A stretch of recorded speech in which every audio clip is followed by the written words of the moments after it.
So, ladies and gentlemen,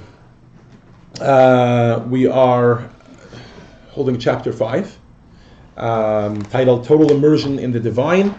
We are doing Jewish mysticism lessons in Tanya, and today we are holding chapter 5, Total Immersion in the Divine.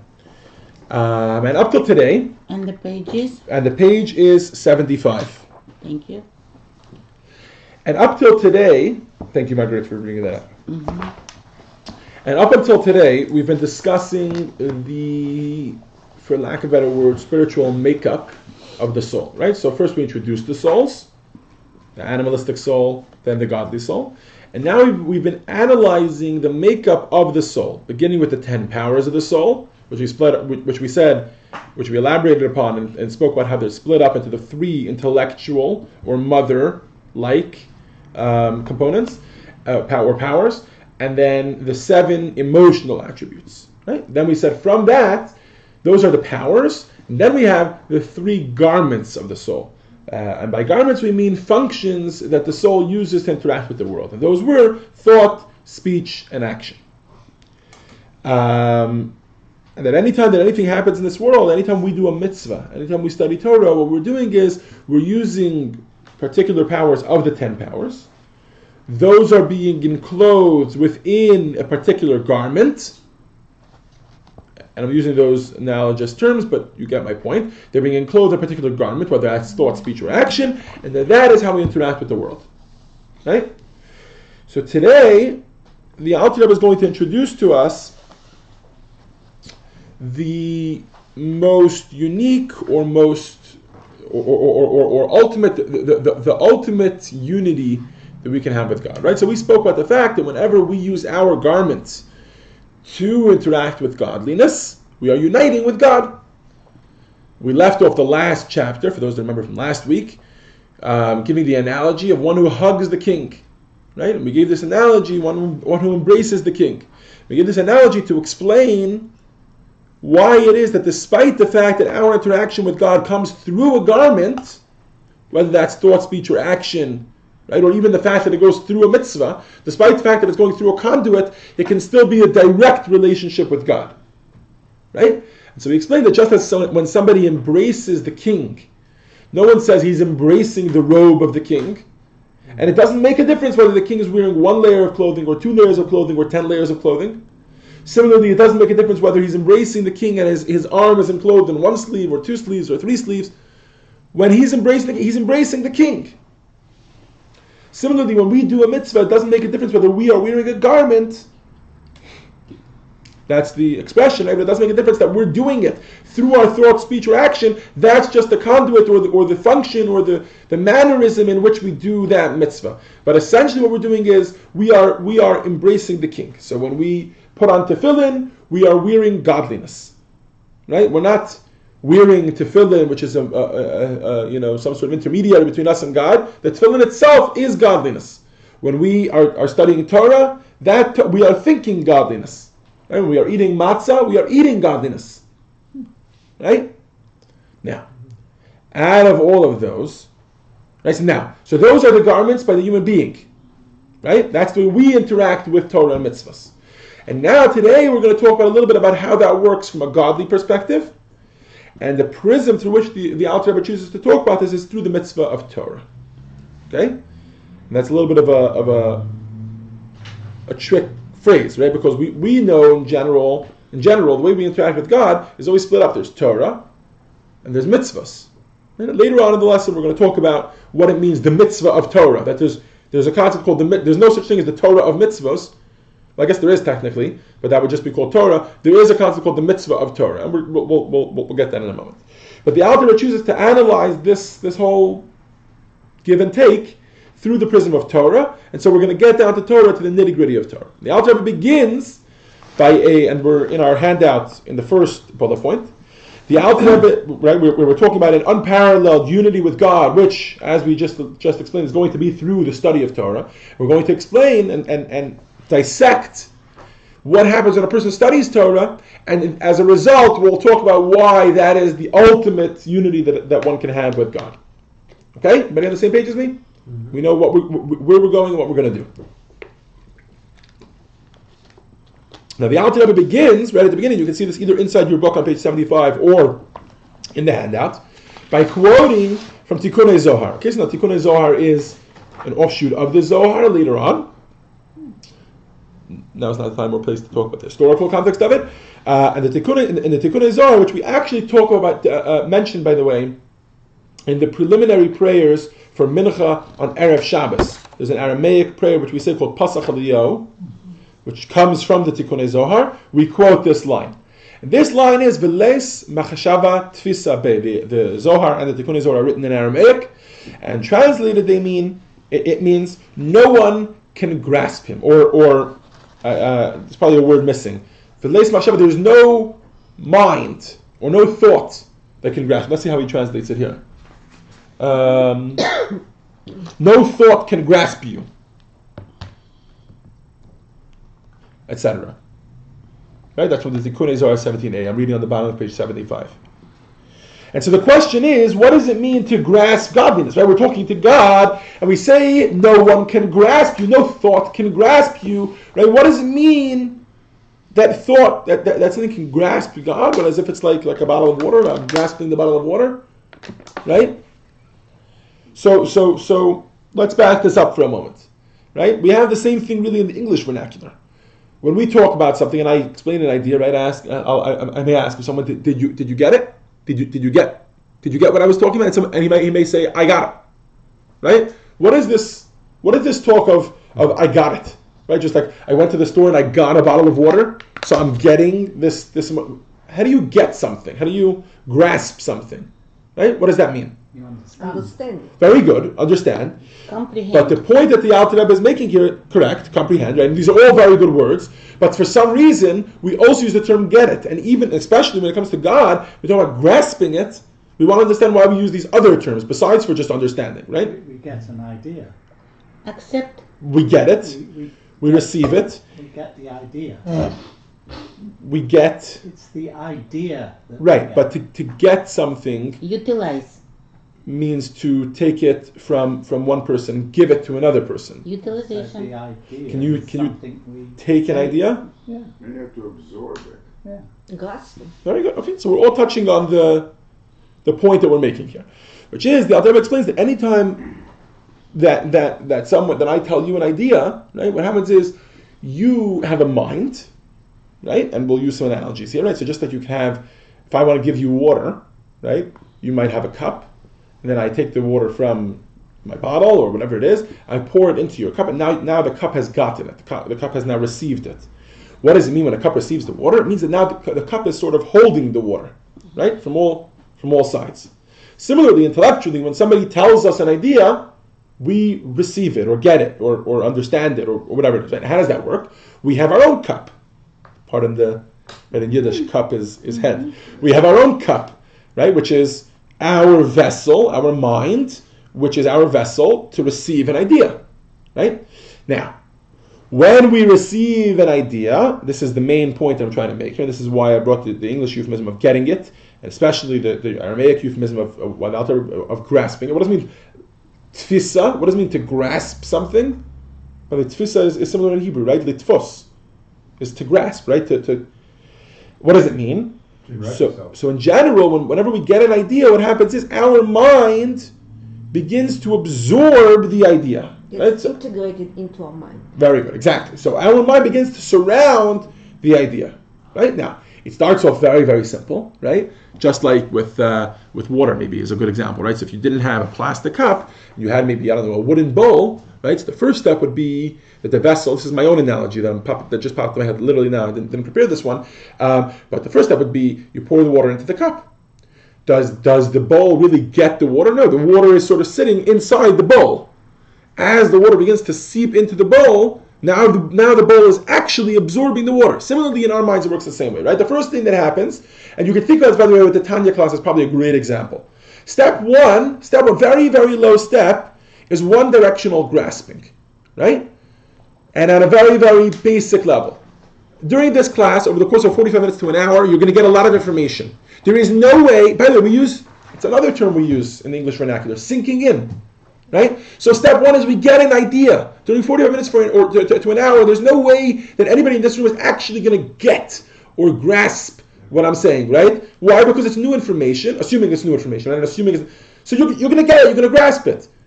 When is it going to sink in? I don't know, maybe tomorrow morning in the shower, right? Maybe when we're driving, right? We all know that. Sometimes when we're driving, our minds are wandering over, and all of a sudden we start to think again about an idea that we heard recently, and then it begins to, in English we call it sink in.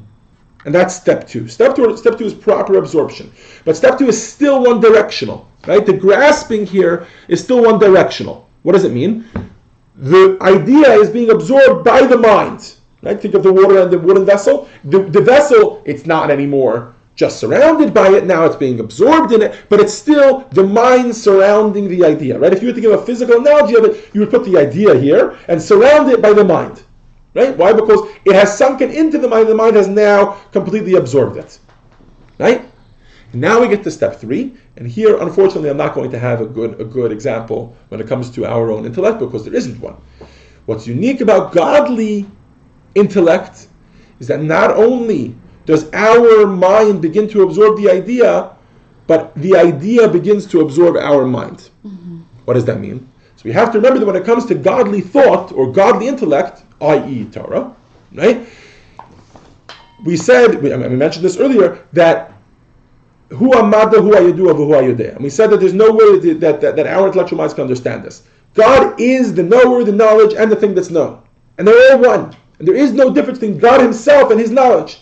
Why? Because God is unlimited. So these offshoots of God are God as well. And there is no difference between them and God himself. They're different manifestations of God, which only appear that way to us. As a result, when we begin to have this absorption with God, it works bi-directional or two-directional, whatever you want to call it, right? Our mind, like we said, begins to absorb the godly thought, but because the godly thought, right, we use this term because that's our vernacular, godly thought, but it's not really godly thought, it's God. Our mind begins to absorb God, and we begin to be absorbed by godliness. Go ahead. When you say like the truth wakes up in us. Sure. That's a good meaning. Whether that's referring to this particular thing, that depends on the context that the person uses. Knowledge, it wakes up in us. It definitely begins to 100%. The fact that we're connecting with godly thoughts allows us to connect to the truth. Allows us to connect truth here being God. Not we connect. The truth connects to us. So the truth connecting to us is what I think we would call it being absorbed in us.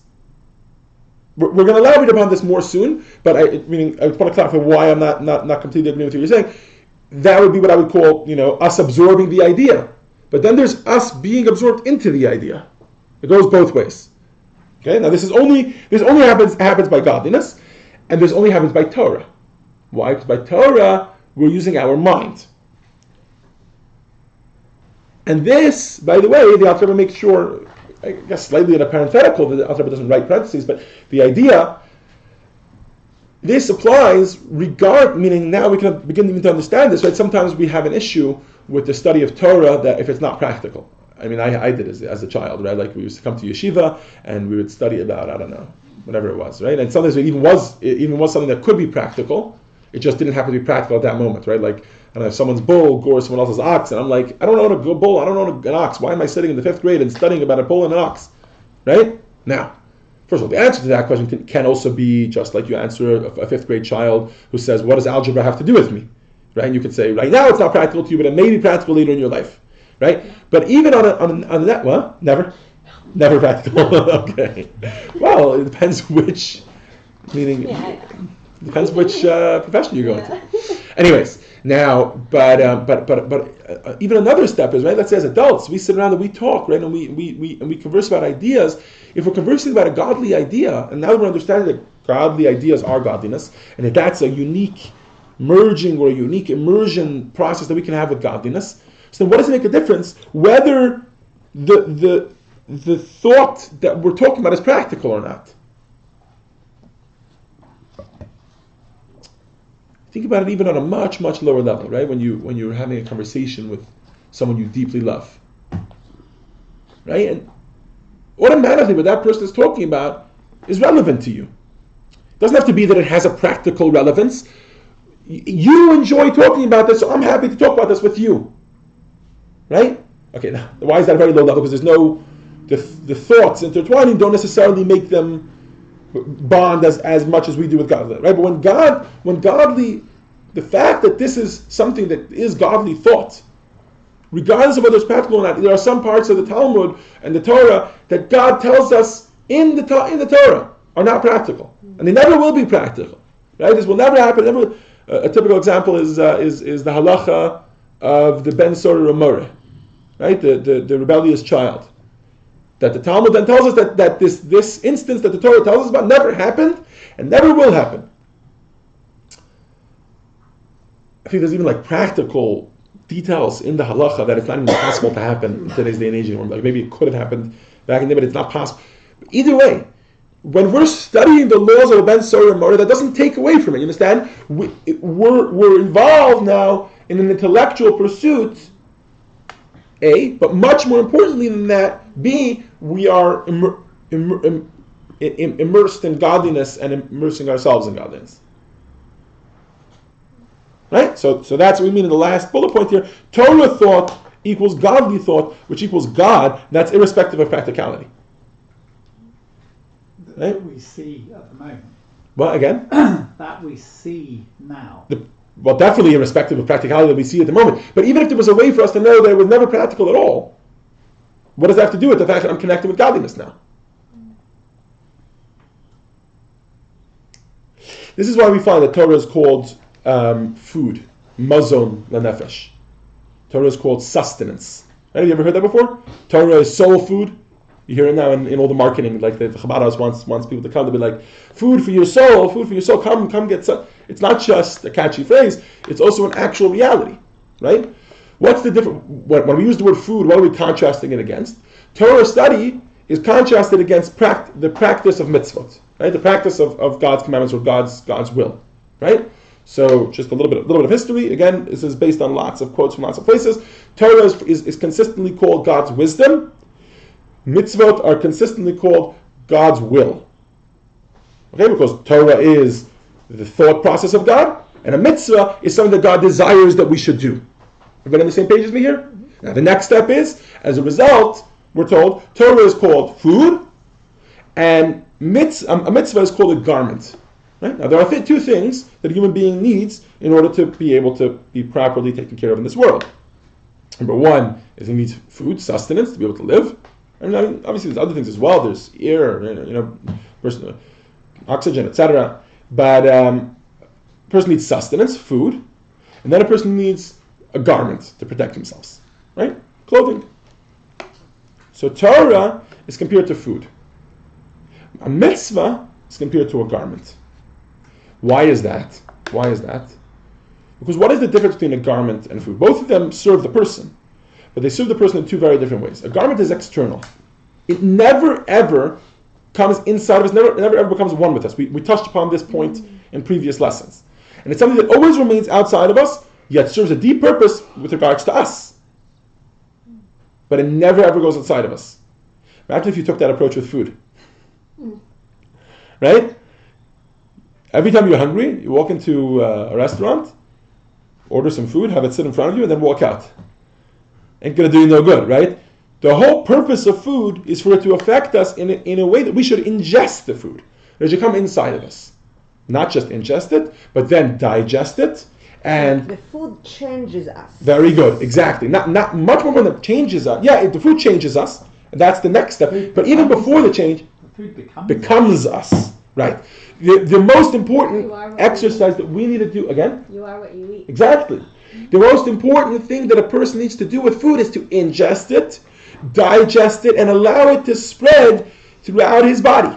Right? Becoming blood vessels and veins and sinews and the blood itself, etc. And everything that everything that makes up us in the term of the Tanya, Nasa dam ubasar.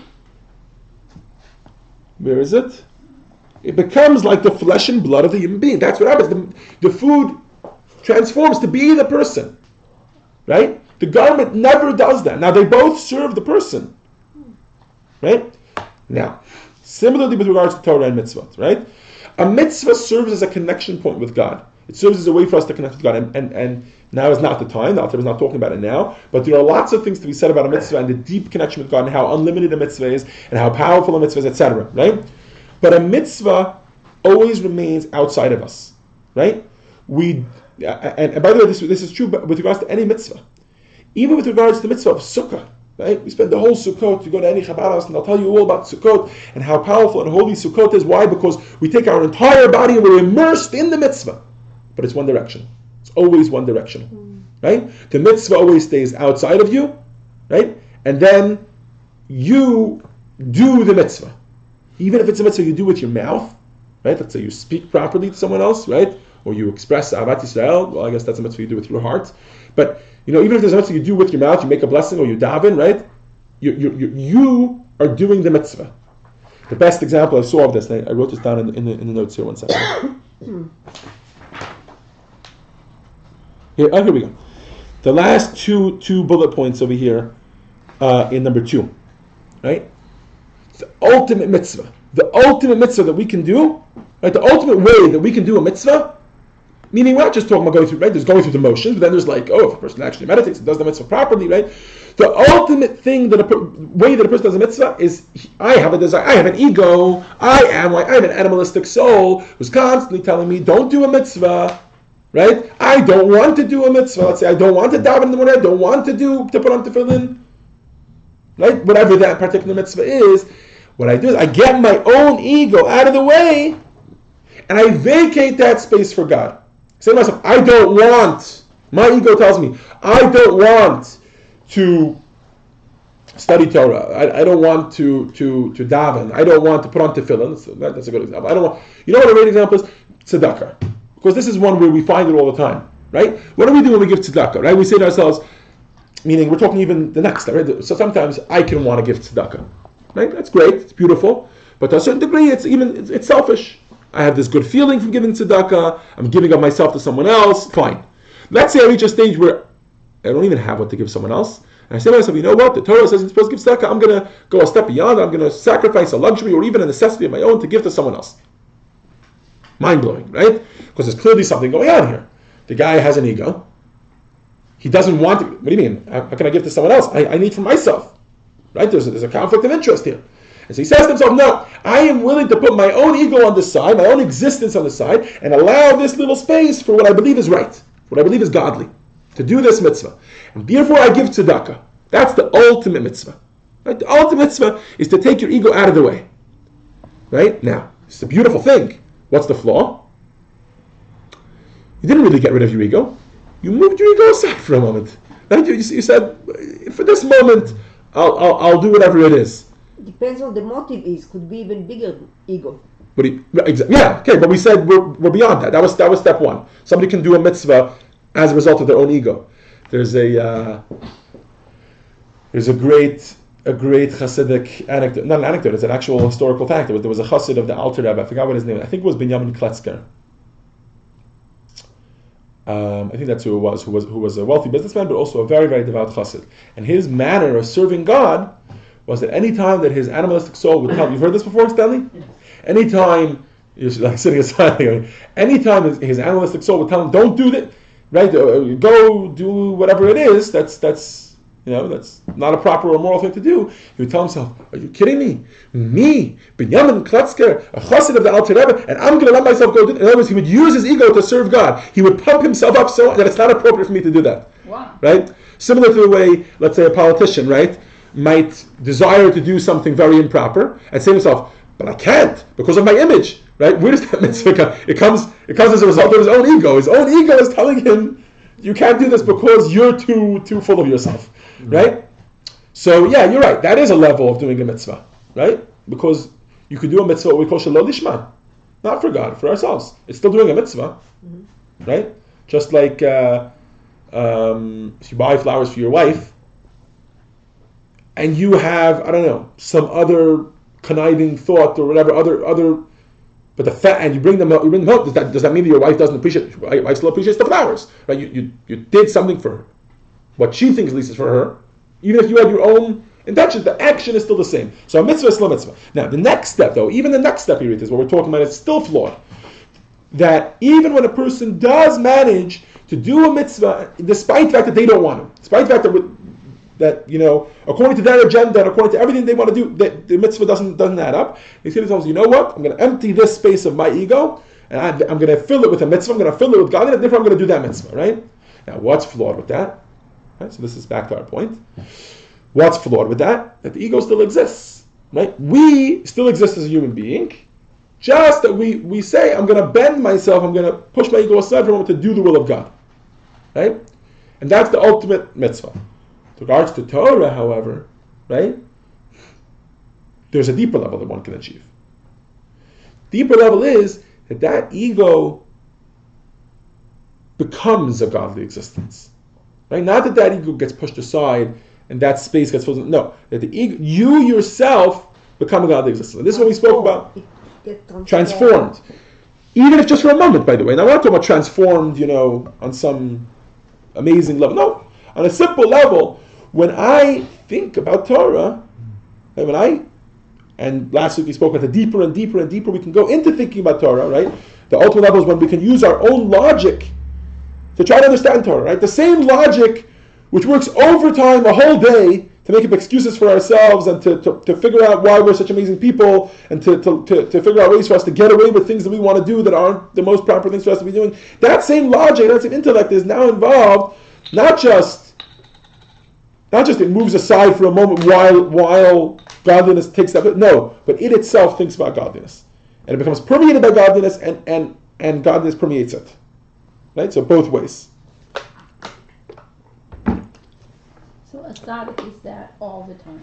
We're going to talk about what a tzaddik is in future chapters. Let's not. I think if we spoke about it, it would be off topic and it wouldn't serve that much of a purpose.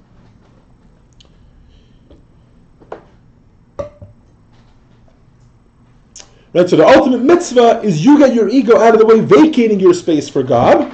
And the ultimate Torah study is no, your ego stays in place, but becomes a godly existence. You are fully united with godliness.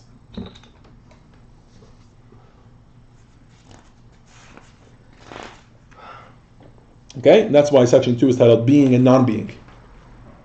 Because it's mitzvah is when we say I still exist, but I'm on the other side. Torah is non-being, but it really is being. It's the ultimate being, right? The ultimate existing is existing in a godly fashion. Okay, so that's the study of Torah. Can you say like that it becomes a godly existence that we really reflect our image of God?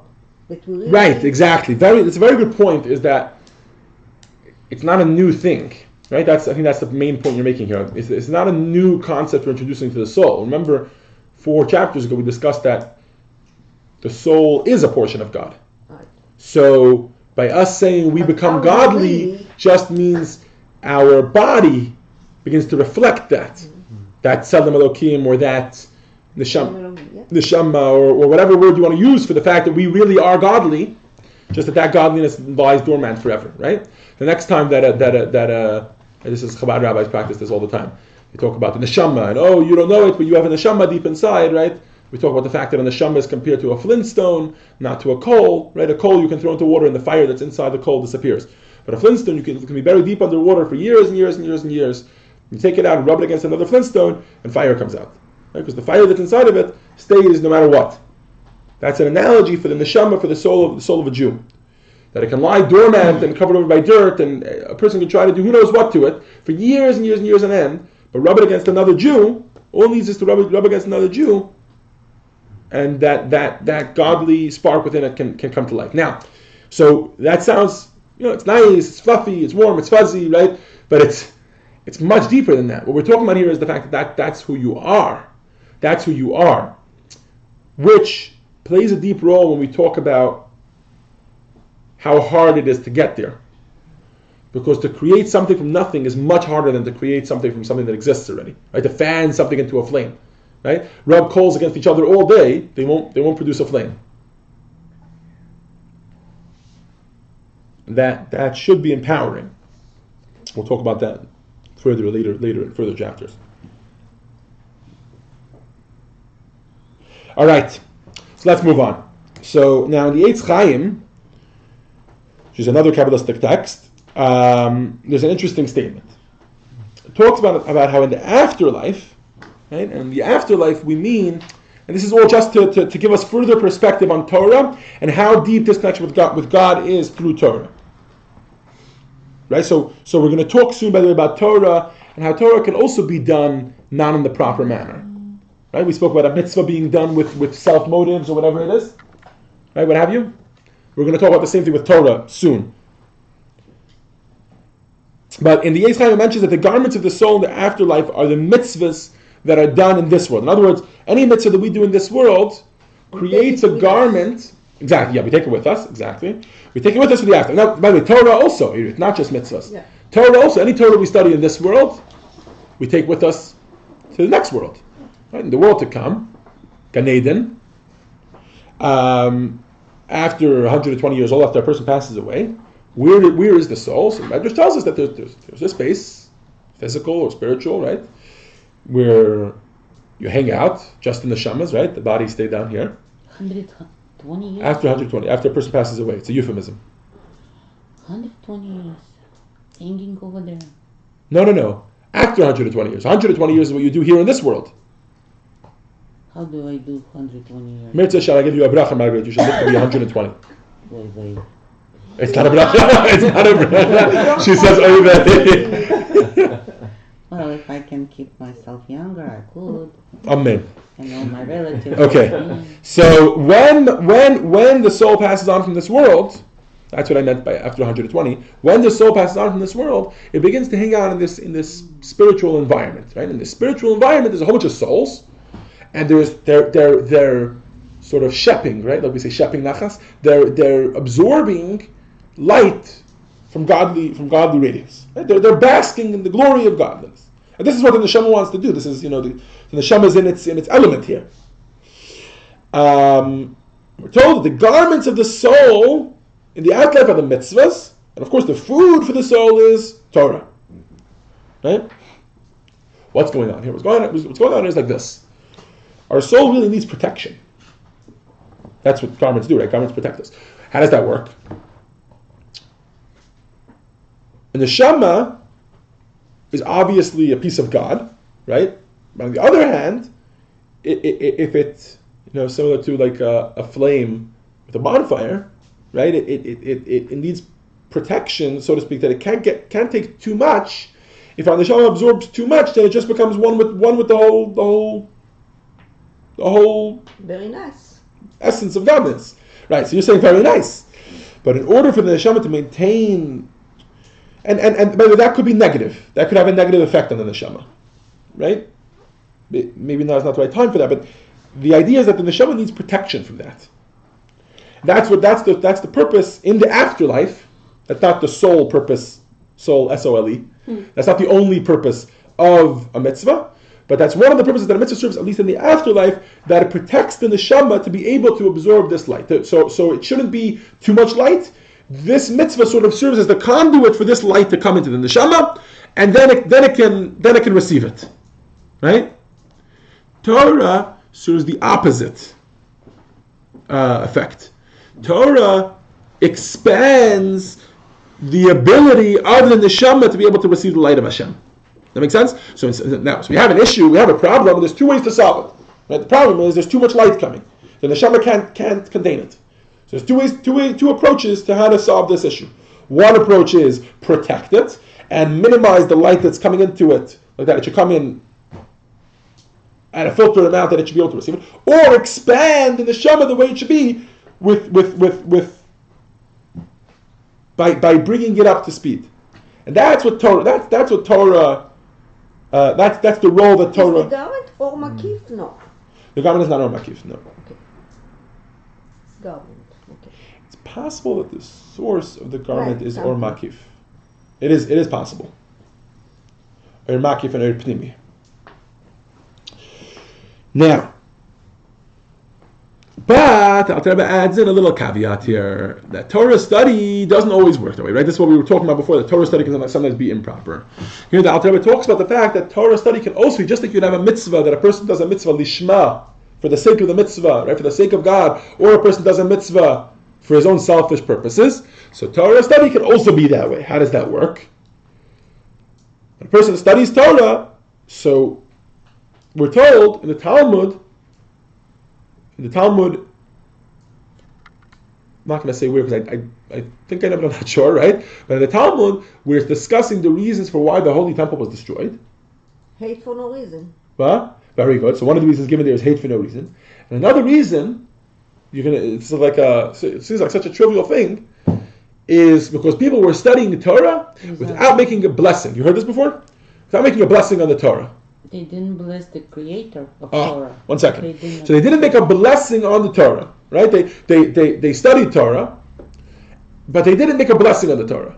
Right? What's the blessing we make on Torah? So every morning in the Siddur, The shacharit. as part of Shacharit, right? As part of the morning services, we make a blessing, which is we make 2 of them, depending on your custom, maybe 3 of them. Blessed are you, Lord our God, who gave us the Torah. Notena Torah. That's the main one, by the way, right? And we make it also by the Torah, by the way. When these same 2 or 3 blessings, we make also when we get an aliyah at the Torah, we make them before and after. We're thanking God for giving us the Torah, and then we're thanking God for choosing us as a nation and giving us the Torah, etc. Right?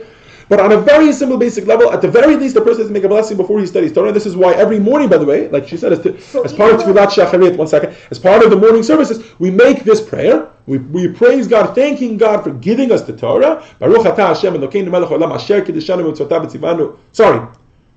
Without no commanding. Baruch atah Hashem Elokeinu melech haolam noten Torah. Thank you, God, for giving us the Torah. Right? And then we go on to study a little bit of Torah, and that blessing goes for the whole day.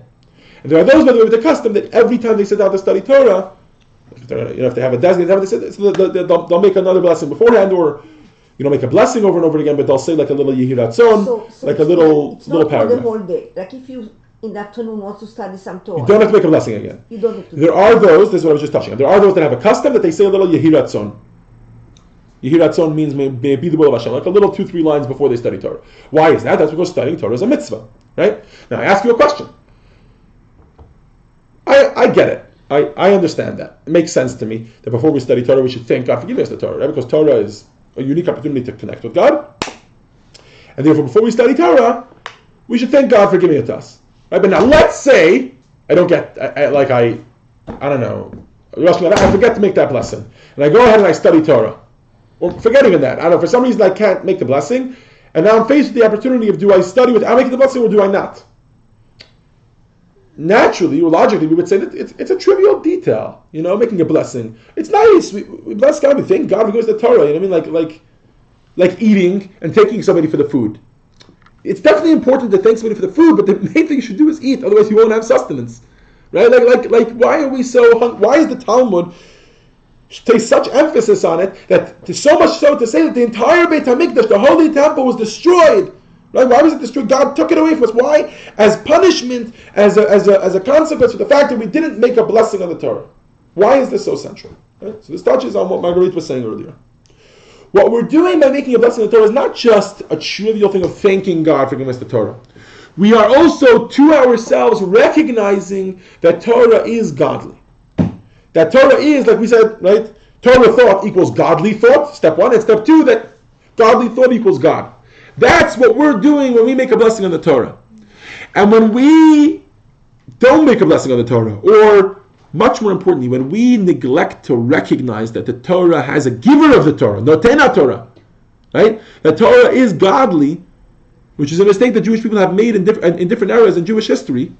Famously, when they didn't make it, or sort of we came to the brink of it and didn't have, was Hanukkah, right? In the era of Hanukkah, the Yevanim, the Syrian Greeks, did not have any issue with the Jewish people studying Torah. They didn't mind them studying Torah. They just couldn't handle the godly aspect of Torah, which is why one of the things that they attacked most was the purity and impurity. They went into the Holy Temple and they defiled all the oil.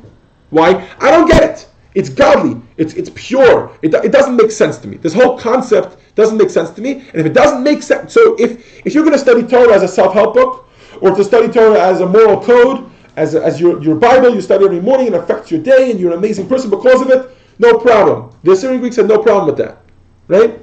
But Yiddishkeit has a huge issue with that. And the Holy Temple was destroyed because when the Jewish people went down that slippery slope. Why? Because what we're doing is we're saying that Torah is intellectual. What we're doing is we're saying that Torah is great as an intellectual moral thing. You know what? By the way, you know what another byproduct of that is? When something is not practical, let's take it out of the Torah, right? Let's rework the Torah into a way that only the parts that are practical and make sense to me and work with my logic. Those are the parts that I'll use, right? Now, so before we get even to the context of our conversation about why that's so dangerous, why is that so dangerous even without that? The reason that's so dangerous is because our logic is limited. Our logic is a limited logic. Right? That's like, before anything else, it just doesn't make sense, because if you believe in the Torah as a moral code to show you how to live your life, then how when there's a moment that you don't understand what the Torah says, can you tell the Torah, this part we're going to remove from the Torah? Either, it's a catch-22. You've got to start from somewhere.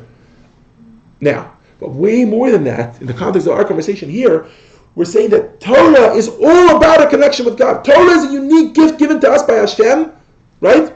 Because God could have put us in this world, I don't know, and had some other way that Judaism exists without the Torah, right? God gave us the Torah as a unique opportunity to connect with Him, much more than with a mitzvah, right? When you study Torah, the idea gets absorbed within you, and you get absorbed in the idea. And we spoke at length about how it's this, what do we call it? The unparalleled unity with God, or total immersion with the divine, right?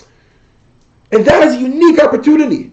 And when you don't make a blessing on Torah, when you don't say noten Torah, when you don't recognize that there's a giver to the Torah, you miss the whole point of what Torah is. Torah is all about a connection with the giver. The ultimate level of Torah is that you don't even realize there's a giver, because the giver and the Torah are the same. So to not recognize the fact there's a giver, to make the whole Torah intellectual or logical, as like or as like a nice moral, compass that we'll take and change and figure out along the way, is complete silliness now in context. And arrogant. And arrogant. Okay, so arrogant would depend on how it was done. That's not true. It can be done in a very non-arrogant way, right? Somebody can come and say, it's not arrogant. This part of the Torah is not practical, right? Ben Sora Ramora, right? That rebellious son that we spoke about. That the Talmud says never happened and never will be. So somebody comes and says, let's remove that from the Torah. Not meaning like we don't need it. It's not arrogance. We just don't need it. I was just thinking arrogance in the sense that you think your own logic and thoughts overcome those of God. Okay, so that was the previous point we said, right? Much more important than just like it's silly because just because it's arrogant or it's also, you got to figure out where you start from. Does the Torah tell you what to do? Do you tell the Torah what to do? Much more than that is the fact that the whole point of Torah is to connect with God. So even if it was fine, let's say, heaven forfend, to remove God from the Torah, for you to want to do that is silly. The whole point of Torah, the opportunity of Torah is an opportunity to connect with the divine. So to remove the divine from Torah is giving up that opportunity. Does that make sense? Mm-hmm. Good with me? Sorry, we're a little bit deep this week, huh? That's a good thing, we like that. Okay, good. Go ahead, Irit. Is it also important, like when you read the Torah, to have the kavanah, to like meditate, like if you see the name Yud Ke Vav Ke, to meditate it for a second, or can we do? So that's a good question. So I think your question is a practical one, right? When we study Torah, how conscious does this effort have to be? Obviously, it has to be a blessing before the Torah. It has to be something we're conscious of. That Torah is divine, right? So I would say meditating on Yud Ke Vav Ke, not necessarily that important. I'll explain why, because then you lose sight of the actual opportunity, right? Meaning, there's a way that God gave us there is an opportunity. There is a practical form that the opportunity to connect with the divine was given to us, and that way is not necessarily through Yud Ke Vav Ke, right? Sometimes it's whether you're allowed to ride a bike on Shabbos or not, right? By thinking about whether you're allowed to ride a bike on Shabbos or not, that was one of the opportunities that was given to us by God to connect with Him. That's number one. Number two, but what I will say is that it's a consciousness that's always there, that should always be there. to separate by 1,000 separations, right? Heaven forbid to compare the two, right? But let's say when, I don't know, a second grader opens up a book written by Albert Einstein, or somewhere where Albert Einstein's theory is written, right? There's a certain trepidation with which they approach it, right? Now, from an intellectual perspective, that's not a healthy trepidation, right? Because you should be able to challenge anything, even Albert Einstein, right? But on a practical level, because you realize how great Albert Einstein was, when you approach it, there's a certain respect that you have for it, right? So, 1,000 times more than that, or infinite amount of times more than that, the consciousness of the giver of the Torah should be present when we study the Torah, right? And again, to borrow from that analogy, we have to find a way that there's a balance. That doesn't mean we can't challenge the Torah, right? We spoke last week about the ultimate way to study Torah is to challenge it and to use your own logic to understand it. But it should come with a foundation that we realize that it's divine and the Torah is true, regardless of whether we understand it or not. Now, it doesn't mean that we can't challenge it. It doesn't mean that we can't study it or we study anything else, right? Meaning, it's very tricky, because we spoke about the difference between making the bracha or recognizing the bracha of the giver of the Torah or not, right? If you have one person on this side of the table, one person on this side of the table, and each one of them is studying the Torah, and one of them is conscious of this fact, and one of them refuses to acknowledge the fact that Torah is divine, would you see a difference between them? Not necessarily. They can be doing the exact same exercise and study. In fact, they can be studying together. But every once in a while it'll come up. Why? Because their approach to it is different. The way they come to it is different. Does that make sense? So, I guess my answer to your question is, do you have to meditate about it every once in a while, just stop, pause, and meditate about it? No, I mean, it can be a nice meditation, but it's not necessary. What I'm thinking is like when you... But it always has to be there between the lines. That's my point. Yeah, go ahead. When you read a story. When you read a story, let's say you read about Moshe taking the Israelites right. out of... So do you have to think, we all have our own Pharaoh to overcome. I mean, the stories also have deeper meaning. So, no, we don't have... No, first of all, no. I will right away say off that, no. That's definitely not the case. Because what you're talking about is... Right, so Torah, by the way, this is touched upon and introduced for the first time in this chapter of Tanya by the Alter Rebbe. The four or the five Pshat, Remez, Drush. So the four levels on page 80, you can see them. Turn to page 80, on the third line, Pshat, Remez, Drush, V'so. The Torah has four levels. There's his grasp of Pshat, which is literal. Remez is allegorical, Drush is homiletical, and so there's mystical methods of Torah interpretation. Right? What I think you're talking about is more, usually goes under the category of homiletical. Now, is that a deeper level of learning the Torah? Yes. But is it the only way? No. Meaning, for us to say that in order to get this unification with God, we have to be thinking about it in a practical way in our own lives, or in a drush way, or in a sod way, or whatever way it is a little bit heretical. Right? Why? It's a little bit kfirah, right? Why? Because that means we're saying that on a regular level of pshat, we're told that even if someone just reads the words of Torah, they are yotzeh, they fulfill their obligation of learning Torah. They fulfill the mitzvah of learning Torah. So no, you don't have to do that. Rabbi Ashlak say, if you read the pshat, you are tipesh. The same three letters. No problem. If you read only the pshat, that's his point, yeah. Right? Only the pshat. But pshat is still a valid way of learning Torah. What is pshat? Right? Pshat means the literal way of reading the Torah. Right now, do pshat, remez, drush, and sod, which means these four levels of the literal, the homiletical, the mystical, do they complement each other? Yes. Okay. Right? So if you take just the pshat, maybe, yeah, okay. So I never heard this line. That's tipesh. It sounds a little bit strong to me that you're foolish if you only take Torah at its literal level. But the fact of the matter remains that pshat is a legitimate way of learning Torah. Not only that, by the way, there's even before pshat. Even if you don't understand pshat, if you just read the words of Torah and you don't even know how to understand the word, right? You don't understand Hebrew, it's also studying the Torah, right? You can actually make a blessing on it because you fulfilled your obligation of studying Torah. So, is it necessary? No. Is it a nice thing, or is it a proper thing to do? Yes, because you're appreciating it, right? And maybe it's a good thing even to stop and meditate about the notena Torah, about the giver of the Torah, and the fact that Torah is godly. That's a good thing to pause and meditate on.